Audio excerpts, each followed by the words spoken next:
মুর্শিদাবাদ জেলার বরঞ্চার ৬৭ নম্বর বিধানসভা কেন্দ্রের বধুয়া এলাকার ৪৬ নম্বর বুথে ইভিএম বিকল হওয়ার কারণে নির্ধারিত সময়ে ভোট গ্রহণ শুরু করা যায়নি। সকাল ৬টা থেকে বহু ভোটার বুথের সামনে দাঁড়িয়েছিলেন ভোট দেওয়ার অপেক্ষায়। স্থানীয় সূত্রে জানা গেছে, বুথে ভোট গ্রহণ শুরুর আগে ইভিএম প্রযুক্তিগত ত্রুটি ধরা পড়ে। সেই কারণেই ভোট গ্রহণ প্রক্রিয়া আটকে যায় এবং ভোটারদের মধ্যে কিছুটা উৎকণ্ঠা ছড়িয়ে পড়ে। দীর্ঘক্ষণ অপেক্ষার পরও ভোট শুরু না হওয়ায় সাধারণ মানুষের মধ্যে অসন্তোষ দেখা যায়।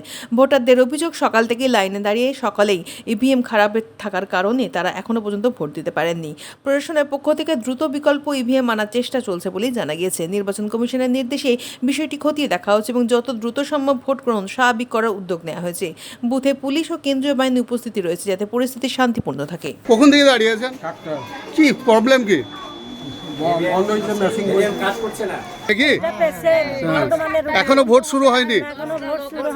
কি নাম আপনার? আমার নাম মাবিয়া। আর উনি পেশেন্ট? কোথায়? বর্ধমান ডাক্তার দেখা দিয়ে আবার কমপ্লিট হলো। কমপ্লিট করার পর পরক্ষণে যখন একজন ভোট দিতে যাচ্ছে তখন হঠাৎ করে দেখা গেল যে ব্যালট ইস্যু করছি, ইনভ্যালিড দেখাচ্ছে। তখন আমাদের সেক্টর অফিসারকে ফোন করলাম। সেক্টর অফিসার বললো যে আবার নতুন করে আবার সিআরসি করতে হবে।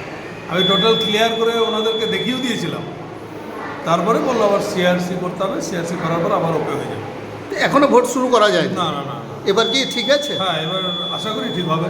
দেখা